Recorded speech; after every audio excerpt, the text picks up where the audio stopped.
Et l'actualité en plus ce matin se tourne bien sûr du côté de la crise politique que nous traversons. Et qui de mieux que lui qui a traversé les présidents, la 5e et tous les rouages que peut créer la 5e République pour nous en parler. Bonjour Jean-Pierre Jouyet.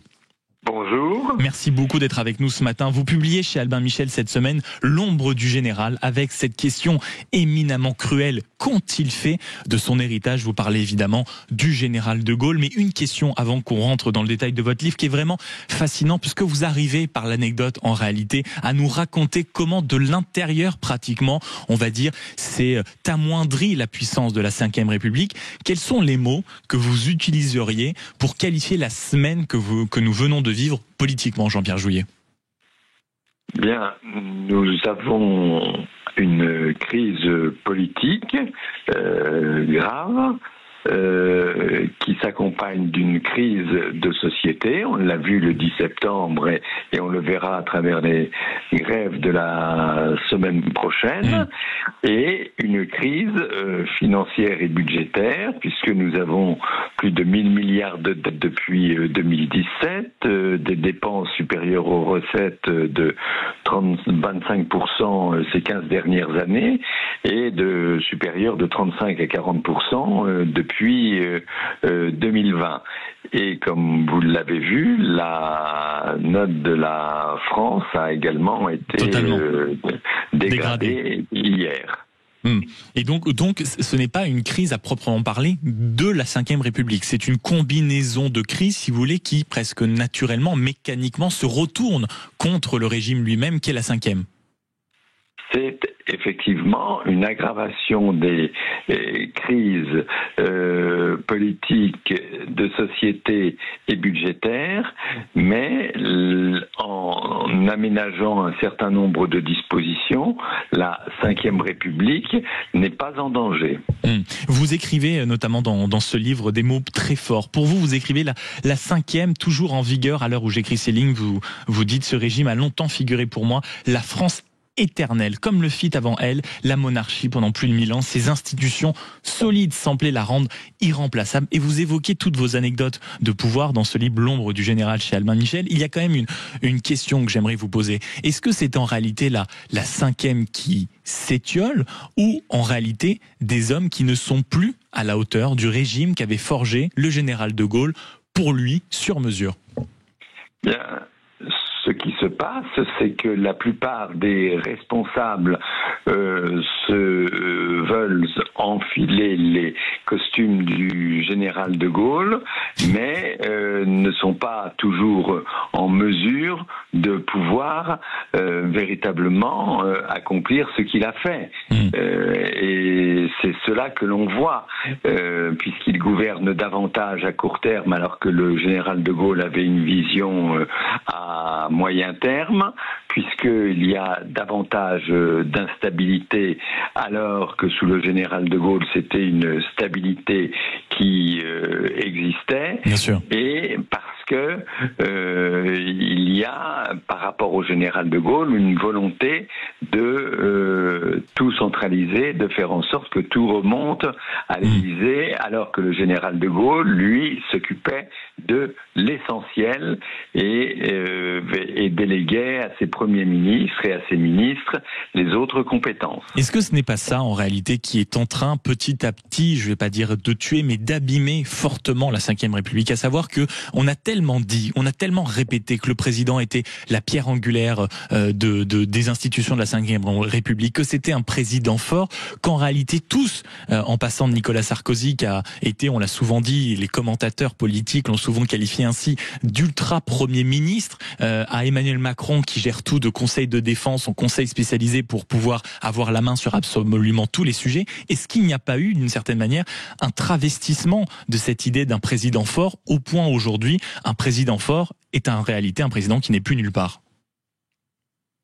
Il y a un paradoxe, c'est que l'hyper-présidentialisation à laquelle nous assistons essentiellement depuis la mise en place du quinquennat fait en sorte que le président s'éloigne davantage encore que sous le général de Gaulle des préoccupations des Français, puisque à tout faire, eh bien, vous ne pouvez pas y arriver, puisque je le rappelle, dans un agenda du président de la République, vous avez la moitié de son temps qui est occupé par les questions internationales et encore plus en ce moment. Européennes, et encore plus en ce moment, compte tenu des dangers que nous connaissons, et cela fait en sorte que lorsque vous faites tout remonter, eh bien vous ne pouvez pas vous occuper de tout. Plongeons au cœur de votre livre, s'il vous voulez bien, Jean-Pierre Jouyet, L'ombre du général, c'est aux éditions Albin Michel. Vous êtes excessivement, je ne sais pas si on peut le dire, sévère à l'égard d'Emmanuel Macron, mais notamment, j'aimerais qu'on se plonge parmi les premières pages où vous critiquez évidemment cette décision qui est à l'origine de la crise que nous traversons, cette décision de dissoudre un peu en prenant tout le monde, on va dire, par surprise, et vous dites à quel point l'instant de règne d'Emmanuel Macron bascule à ce moment-là, parce que ça transforme le pays, la scène politique en véritable Bérésina. Le problème, c'est que cette dissolution n'a pas apporté de majorité. Ni de clarification. Voilà, ni de clarification. Or, il y a deux éléments majeurs depuis le général de Gaulle. Le premier, c'est que nous ne sommes plus sur un bipartisme tel qu'on le connaissait auparavant entre la droite républicaine et la gauche, mais nous sommes dans un tripartisme aujourd'hui, et par conséquent, vous n'avez pas de véritable majorité. Et deuxièmement, il se trouve qu'après cette dissolution, le président de la République s'est retrouvé dans une situation assez inextricable entre crise politique et crise financière, n'arrivant pas à résoudre cette dernière. Jean-Pierre Jouyet, vous êtes entre autres ancien secrétaire général de l'Élysée, et dans votre livre, vous racontez des coulisses assez surprenantes. Vous venez de parler de situations inextricables, et vous avez quelques pages absolument saisissantes sur ce qu'est aujourd'hui la cour quand on est président de la République, la cour de l'Élysée, c'est-à-dire tous ces gens qui viennent déjeuner, dîner, qui vous écrivent, à qui vous parlent, et vous racontez quelques anecdotes savoureuses, que ce soit les grands chefs d'entreprise, les journalistes. Est-ce qu'aujourd'hui, c'est ça aussi qui mine le pouvoir de l'intérieur, ce phénomène de cour où vous êtes quoi, contraint de donner des bons points à un moment à tout le monde, de faire des déjeuners, des dîners pour séduire parce que le pouvoir n'est plus suffisamment fort?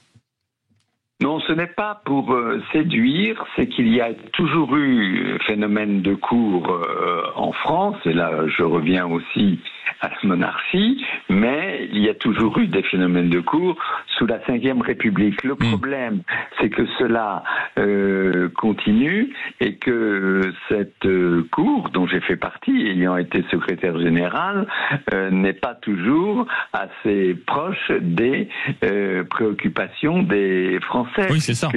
Cette cour est faite d'élites, qu'elles soient économiques, culturelles, politiques, et voilà. Donc, les Français n'ont pas le sentiment d'être suffisamment écoutés. Et dernier point que je voulais voir avec vous, parce que c'est toujours quelque chose qu'on aborde un peu à la légère en réalité, comme si c'était une petite anecdote politicienne qu'on raconte dans un coin de plateau. Vous parliez des conséquences au bout d'un moment peut-être de l'hyper-présidentialisation, et vous dites dans votre livre que l'enfermement est une conséquence à laquelle il va falloir forcément au bout d'un moment méditer, et vous dites que l'enfermement comme cause aussi du divorce avec la France profonde de la part d'un président qui initialement proclamait avec conviction qu'il n'avait pas peur du peuple. Est-ce que ça peut aussi expliquer peut-être je ne sais pas si le mot est adéquat, radicalisation du président de la République, l'enfermement du palais présidentiel, Jean-Pierre Jouyet? Non, je crois, là, pour être tout à fait objectif, qu'il y a eu un enfermement, mais essentiellement en 2024, après la dissolution, qu'il faut éviter de cela, et que le président doit être davantage à l'écoute. Alors pour cela, je crois qu'il faut revoir les rapports entre président et Premier ministre, et revoir les rapports également entre le président et le Parlement, surtout lorsqu'il n'existe pas de majorité absolue, alors que la majorité absolue était l'élément fondamental de la Ve République, et qu'il est nécessaire de trouver maintenant un système qui permette d'assurer, comme dans d'autres démocraties, le fonctionnement de notre République sur le fondement de coalition. Merci beaucoup Jean-Pierre Jouyet d'avoir été ce matin avec nous sur Sud Radio. L'ombre du général, c'est à lire aux éditions Albin Michel. De Gaulle et ses successeurs, qu'ont-ils fait de son héritage? C'est bourré d'anecdotes, mais aussi d'analyses politiques et d'alertes sur ce qui est en train de devenir peut-être ce régime qui est en train de se perdre. Je parle évidemment de la Ve République, fruit, bijou de l'héritage du général de Gaulle. Dans un instant, 0826 300 300, c'est le moment où je donne la parole. Le téléphone sonne, chers auditeurs, 0826 300 300, notamment pour répondre à cette question due à l'actualité, forcément, dégradation de la note. La France vit-elle encore au-dessus de ses moyens? Trop de charges, peut-être trop d'impôts, trop de générosité, trop de on va dire, d'argent qui est distribué là, ici, ailleurs, je ne sais pas, qui est dilapidé dans les agences, dans le train de vie de l'État. Je suis sûr que vous avez un avis sur la question. 0826 300 300, de 9h30 à 10h. Nous sommes ensemble, vous le savez. Sud est votre radio, c'est votre matinale, et vous venez dans le studio, le camarade Corentin, avant vos appels. 0826 300 300, application, réseaux sociaux Sud Radio. À tout de suite.